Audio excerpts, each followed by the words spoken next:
Bonjour à tous et bienvenue aujourd'hui dans ce nouveau tuto. On va voir aujourd'hui ce qu'est DJI Assistant 2. Alors pour certains peut-être que vous ne connaissez pas, pour d'autres vous connaissez peut-être. On va revoir tout ça, on va reposer les bases. On va regarder ça gentiment avec le Mavic Pro première génération. Et on va explorer un petit peu les fonctions de DJI Assistant 2. Il y en a deux principales de toute façon quoi qu'il arrive.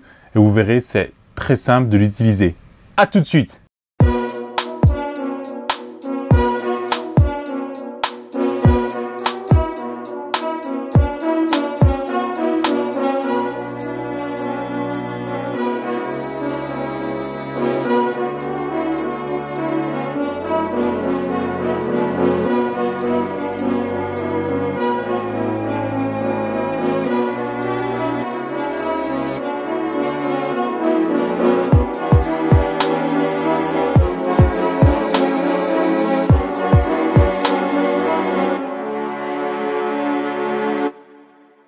On va aller sur le site dji.com directement. Là, il est en version française, bien sûr. On va aller dans la partie loisirs, ici au-dessus. Et on voit qu'il y a les différentes gammes Mavic, Spark, Phantom et autres. Donc, ce qui nous intéresse, c'est aller dans la gamme Mavic et surtout le Mavic Pro. Donc là, je vais aller sur le Mavic Pro. Et là, on a la page de présentation du Mavic Pro qu'on connaît bien, avec tous les arguments marketing, bien sûr. Et nous, ce qui nous intéresse, c'est aller dans la partie téléchargement. Une fois dans la partie téléchargement, vous voyez qu'il y a documents et guides et logiciels. Ce qui nous intéresse, c'est DJI Assistant 2. Donc logiciel, ici, vous avez la version zip qui fait environ 199 mégaoctets et la version exec qui fait environ 226 mégaoctets. Prenez l'un ou l'autre. Le zip, c'est une version compressée, donc il faut une application comme 7zip pour le décompresser à l'endroit où vous le souhaitez. On va prendre le point .exe. On va juste le lancer DJI Assistant maintenant, et puis voir ce que ça donne. Allez. Voilà comme se présente DJI Assistant 2 pour Mavic. Comme j'ai dit, c'est vraiment important de prendre la bonne version pour votre drone, parce que voilà, il y a plusieurs gammes. Donc là, moi je l'ai mis en français. Par défaut, il va être en anglais. Il y a des settings, moi j'ai mis off pour tout, je veux absolument rien faire, rien du tout, pour l'instant, puisqu'il est déjà activé et tout, donc j'ai pas envie de rejoindre le programme pour l'amélioration utilisateur, enfin bref, voilà. Vous pouvez vous identifier avec votre compte DJI ici, moi je l'ai pas fait pour l'instant, et bien sûr là avec ce petit dessin, il vous demande de connecter votre drone. Donc avec votre drone, vous avez eu soit un câble USB-C, soit un câble micro USB, ça dépend, peu importe. Vous prenez ce câble qui est fourni, et puis vous ouvrez la petite trappe, vous savez, et vous le branchez dessus dans un premier temps, le drone éteint. Donc là, je vais allumer le tout. D'abord, je vais allumer la radio, bien sûr, et après le drone. Assurez-vous que la batterie du drone soit chargée un maximum, clairement.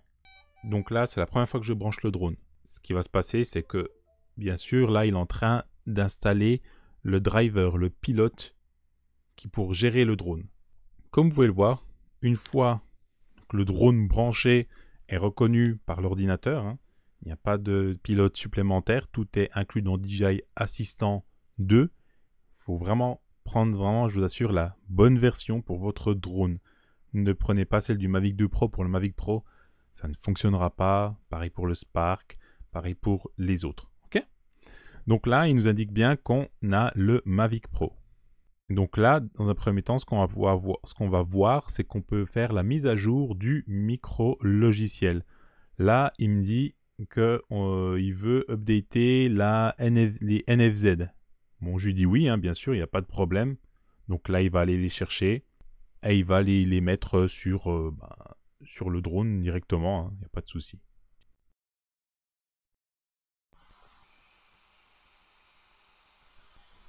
Voilà, la mise à jour est terminée.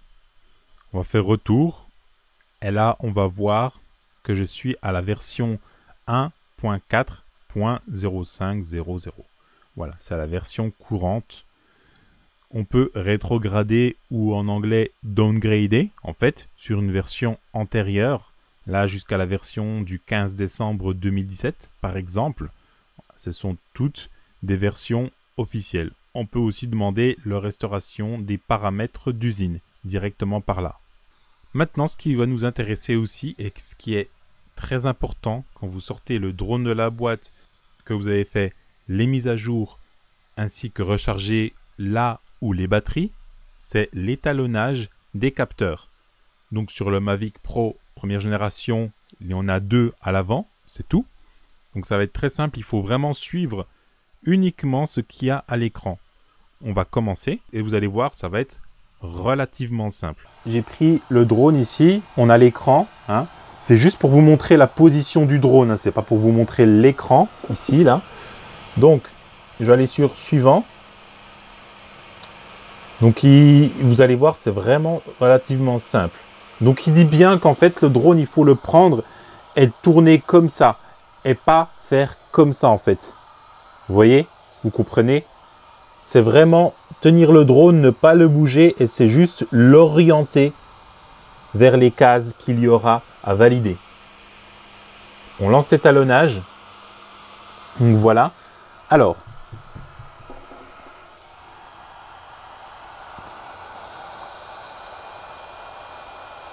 voilà, alors on va le bouger, hop, là. On doit juste suivre les petits carrés bleus. Et c'est tout.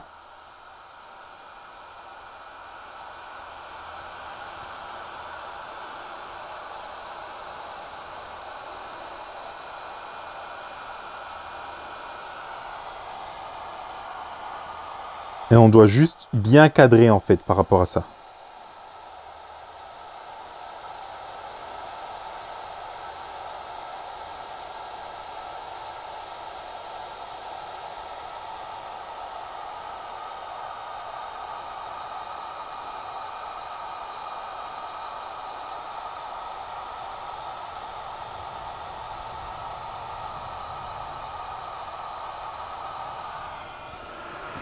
Là, on va aussi étalonner les caméras qui sont vers le bas. Hein. Donc, on va le mettre comme ça. On va le rapprocher. Voilà. Et une fois que c'est fait, on va suivre les cibles. Ah. Alors, on va essayer de bien faire. Vous voyez, c'est pas si simple. Surtout que mon câble, il est super court en fait.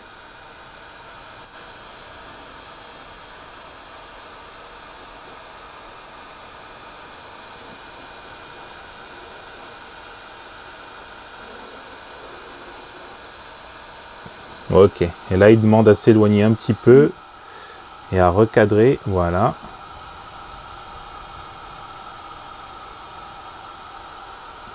C'est un petit peu sport et il y a pas mal de bruit parce que le drone il chauffe. Et ça, donc vous devez le faire pour chaque capteur. Je repose le drone maintenant que j'ai terminé.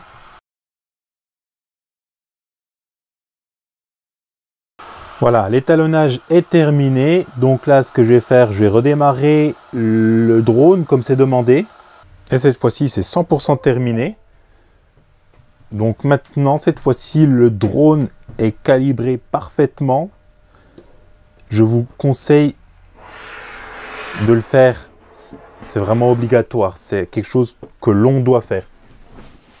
Techniquement. Dès qu'il sort de la boîte, vaut mieux le faire. Ok pour l'étalonnage. Après, il y a Data Upload, Flight Data, Black Box. Clairement, je ne vais pas aller là-dedans. Parce que c'est pas ça qui va vous apporter quelque chose aujourd'hui, en tout cas. Flight Data, c'est les données de vol. Black Box, c'est la boîte noire. Data Upload, c'est pour uploader les datas, je pense, chez DJI. Voilà. Il y a Wi-Fi Settings, mais ça, on n'est pas en Wi-Fi, on est avec la radio, donc il n'y a pas vraiment besoin. Et il y a le simulateur. Donc oui, il y a le simulateur là-dedans. Un simulateur light, hein, bien sûr. Donc un truc très léger. Je ne vais pas le faire trop longtemps, hein, c'est pas trop bon pour le drone. Mais voilà à quoi ça ressemble la simulation. Donc voilà, on démarre. Avec la souris, si vous cliquez une fois, vous pouvez changer hein, l'angle de vue. On va le démarrer, on va décoller. Voilà.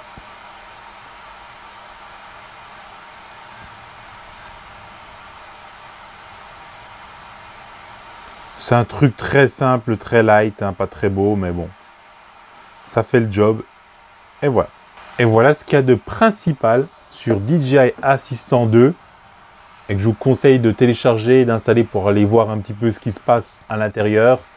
Surtout pour les mises à jour, les premières mises à jour, c'est très important de le faire là-dedans.